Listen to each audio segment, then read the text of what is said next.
Emotional decisions நிறைய பேர் இந்த காலகட்டத்தில் எடுத்து குரங்கு ஆடிட்டே தான் இருக்கும். அது எப்படியோ ஆடிட்டு போட்டுன்னு சொல்லிட்டு ரெஸ்பாண்ட் பண்ணாம இந்த சோஷியல் மீடியாவில் சிரிச்சிட்டு இருக்கவங்களாம் உள்ள ரொம்ப சிதைஞ்சு போன ஒரு ஆன்மாவாகவே தான் இருப்பாங்க. இந்த பராபவ வருடம் நிறைய வித பிரிச்சிடும். இந்த செப்பரேஷன்ங்கிறது ரொம்ப ஸ்ட்ராங்காகவே இருந்துகிட்டு இருக்குது. இந்த செப்பரேஷன் ஆகாம இந்த காலத்துல இந்த ஸ்லீப் டிவர்ஸுங்கிற ஒரு விஷயத்த நம்ம நிறைய கேள்விப்பட ஆரம்பிச்சிட்டோம். கணவன் மனைவி ஒரே வீட்டில் தான் இருப்பாங்க, ஆனால் வேற ரூம்ல இருப்பாங்க. குழந்தைகள் ஒரு ரூம்ல இருப்பாங்க. எல்லாத்தோட கையிலையுமே ஒரு கெஜெட் இருக்கும். அவங்கவுங்க வாழ்க்கை எதை நோக்கி போகுதுன்னே தெரியாது அப்படிங்கிற ஒரு விஷயத்துக்குள்ள போயிட்டு இருக்காங்க. எந்த கிரகம் இதை பண்ணும்? ராகு கேது இதை பண்ணும். சனி ஒரு அழுத்தத்தை கொடுக்கும். சனி என்ன பண்ணும் அப்படின்னா, வீட்டில் ஒரு ஆள் செய்த தவறை சுட்டி காட்டி மாட்டி விட்டுரும். அப்போ மாட்டின ஆள் என்ன பண்ணணும் அப்படின்னா, செஞ்ச தவறு சின்னதோ பெரியதோ விளக்கத்தை கொடுக்கணும். நேரடியாக போய் நான் தான் மன்னிப்பு கேட்டுட்டேன்ல அப்படின்னு சொல்லக்கூடாது. விளக்கத்தை கொடுத்து அதற்கான தண்டனை என்னவோ சனி கொடுக்கும். ஏன்னா இது கர்ம காலம். இந்த கர்ம காலத்துல செஞ்ச தவறுக்கான தண்டனையை அனுபவித்தே ஆக வேண்டும் அப்படிங்கிறது தான் விதி. நம்ம சில பரிகாரங்கள் செய்யறதுலையும் தெய்வஸ்தலங்கள் போகிறதுலையும் இது ஒரு வகையில குறையலாமோ தவிர்த்து அது அப்படியே காணாமல்லாம் போகாது. அப்போ செய்த தவறு என்ன அப்படிங்கிறத உணரணும். அது உணர்றதுங்கிறது என்ன அப்படின்னா, மற்றவங்களுடைய ஷூஸ்ல இருந்து அது என்னன்னு பார்க்கணும். உலகம் நம்மளை சுத்தியே இயங்கிட்டு இருக்கு அப்படிங்கறத பார்க்கக்கூடாது. உலகத்தை சுற்றி தான் நம்ம இயங்குறோங்கிற விஷயத்த தெரிஞ்சுக்கணும். இதைத்தான் இந்த பராபவ வருடம் உணர்த்தக்கூடியதாவே இருக்குது. இப்போ எல்லாருமே ஆன்லைன்ல கனெக்டட் ஆயாச்சு.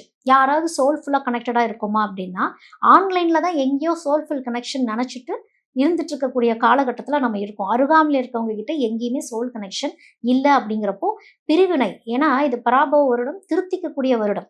இந்த பராபவ வருடத்துல என்ன தவறோ ஆத்மார்த்தமாக மனரீதியாக இதை திருத்திக்கணும். எஸ்கேபிசம் கூடவே கூடாது. ஏன்னா இது கேதுவுக்கான வருடமும் கூட. கேது ஆன்மீகத்துக்குள்ள கூட்டிட்டு போகும்.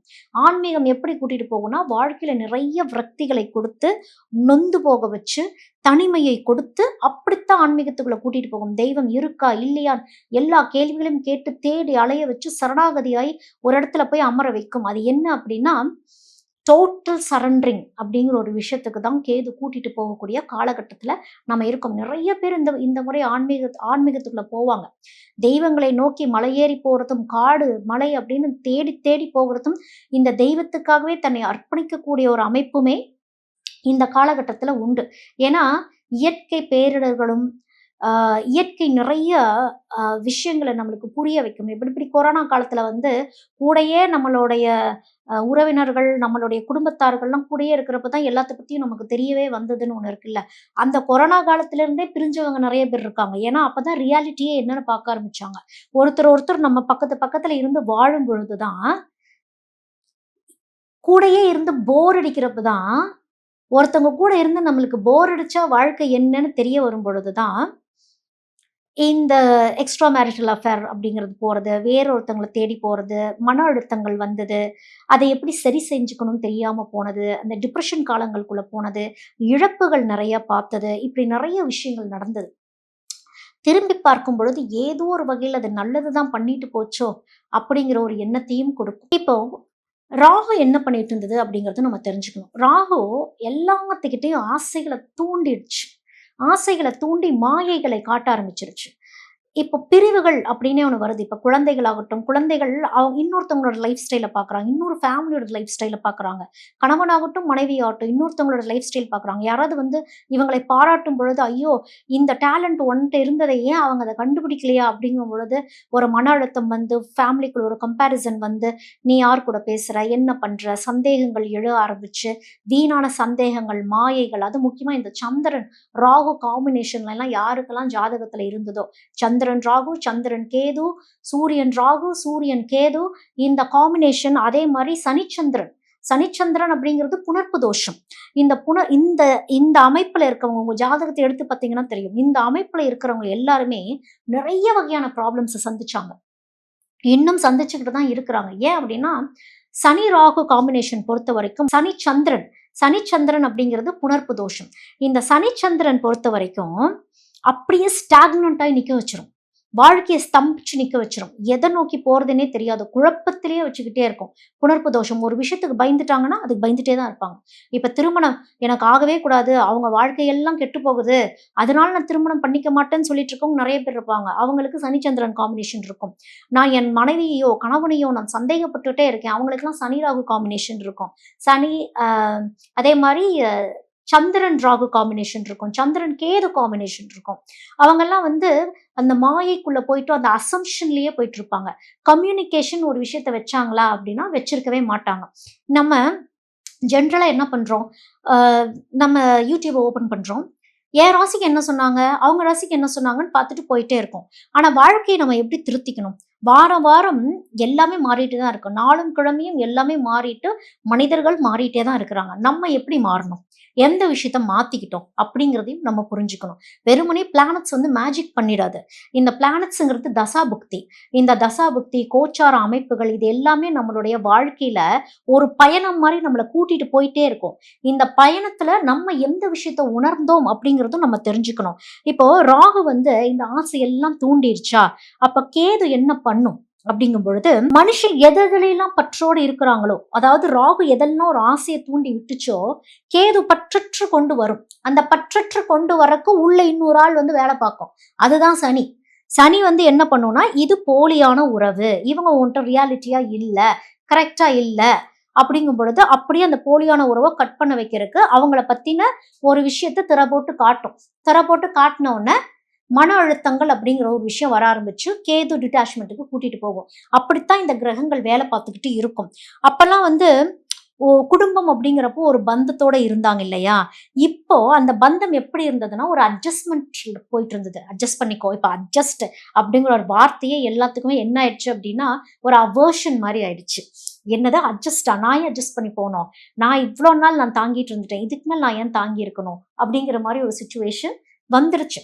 ஏன்னா அதுக்காக நான் எல்லாருமே அட்ஜஸ்ட் பண்ணிட்டு போங்க. சிலர் சொல்லலாம் என் கணவர் என்ன போட்டு அடிச்சாங்க, அதெல்லாம் நீங்க அட்ஜஸ்ட் பண்ணிட்டு போங்கன்னு நான் சொல்லல.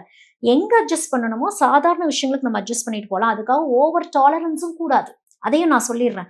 இவ்வளோ நாள் நான் அடி வாங்கினேன், திட்டு வாங்கினேன், இவ்வளவு ஹெராஸ்மெண்ட்ஸ் நான் பார்த்துட்டே இருந்தேன், அந்த அளவுக்கு நீங்க டாலரன்ஸ் போக வேண்டாம். எப்பயா இருந்தாலும் எதுவாக இருந்தாலும் நேருக்கு நேரம் உங்களுடைய உணர்ச்சி என்னவோ அது வெளிப்படையாக சொல்றதுல ஒன்றும் தப்பு கிடையாது. சிலருக்கு வந்து பயம் அப்படிங்கிறது இருந்துகிட்டே இருக்கும். அந்த சனிச்சந்திரன் காம்பினேஷன் நான் சொன்னேன் இல்லையா? இந்த சனிச்சந்திரன் காம்பினேஷன் புணர்ப்பு தோஷம் என்ன பண்ணும்னா, சொல்லலாமா வேணாமா? இப்படியே நான் மென்னு முழுங்கிட்டு இருந்துக்கிறேன், என் வாழ்க்கையை பிடிச்சி வாழ்றேன், நான் பிடிக்காம வாழ்றேன், நான் யாருக்காக வாழ்றேன், இப்படிங்கிற மாதிரியே போயிடுவாங்க. அப்ப நீங்க தான் அந்த அவுட் ஆஃப் பாக்ஸ்ல இருந்து வரணுங்கிறத அந்த கிரகங்களே உங்களுக்கு சொல்லும். ஒவ்வொரு கிரகம் நம்மளுடைய ஜாதகத்துல இருக்கக்கூடிய பிளேஸ்மெண்ட்ஸ் என்ன சொல்லும்னா, அது ஒரு கேம் மாதிரி. அந்த கேம் என்ன அப்படின்னா, நம்மளுடைய ராசி கட்டத்துக்குள்ள இருக்கக்கூடிய நட்சத்திர அமைப்புகள்லாம் இருக்கு இல்லையா? அதுவே எல்லா விஷயத்தையும் சொல்லிரும். இப்ப போயி கடகராசி வீட்ல போயிட்டு பூச நட்சத்திரம் இருக்குது, சனியோட நட்சத்திரம் இருக்குது, குருவோட நட்சத்திரம் இருக்குது.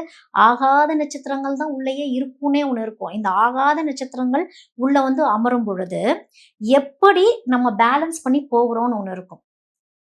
இப்போ சனிக்கு செவ்வாய் ஆகவே ஆகாது. ஆனா மகரத்துல தான் அவிட்டத்துல தான் உச்சமே ஆகுது அப்படின்லாம் ஒண்ணு இருக்குது. அங்கதான் பவரே ஆகுதுங்கும் பொழுது எப்படி பேலன்ஸ் பண்ணி போனாங்க? இதுதான் கேம். இதுதான் நம்மளுடைய கிரகங்களுடைய கேமே இதுதான். பிளானட்ஸோட கேமே இதுதான்.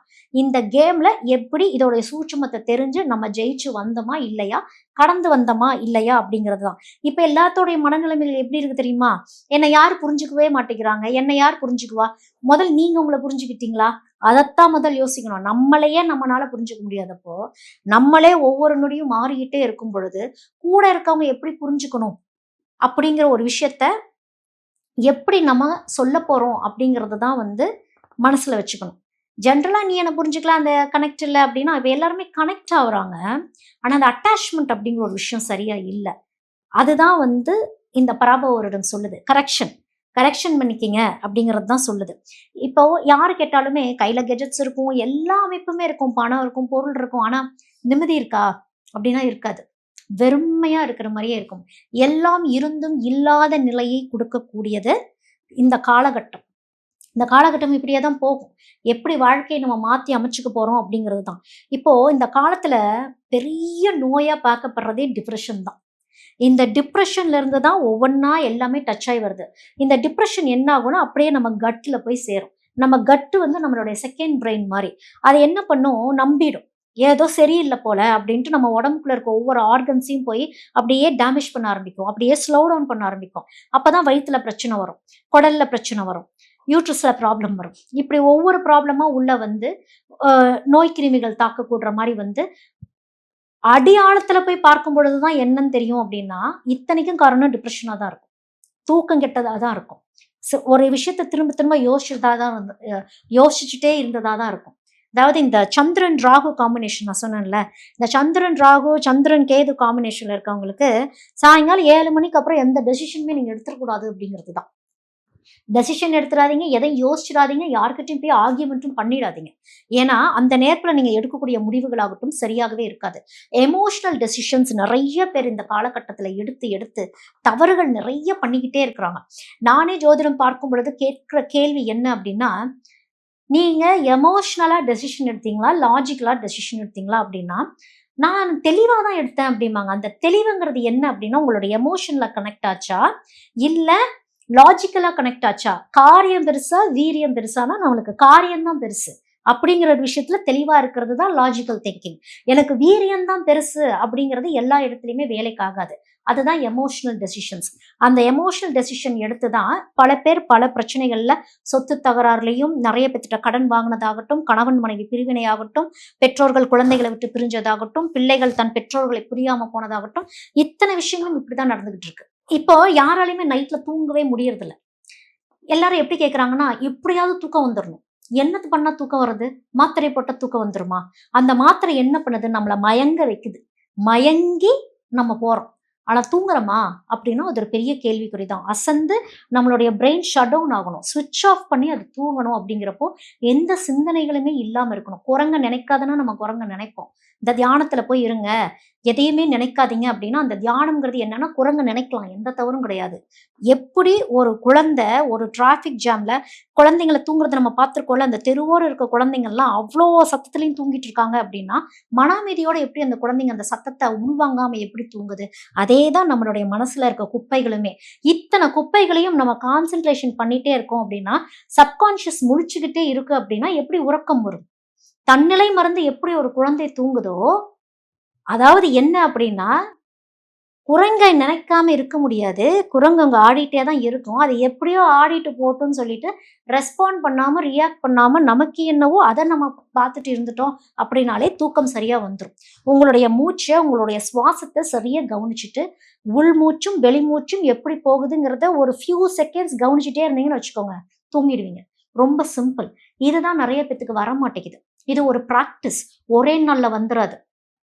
புடிச்சு இழுத்தெல்லாம் கொண்டு வரக்கூடாது. இது ஒரு ஒரு 2 மினிட்ஸ், 3 மினிட்ஸ், அப்புறம் 9 மினிட்ஸ் இப்படிங்கிற ஒரு பிராக்டிஸ்க்குள்ள நீங்க வரணும்.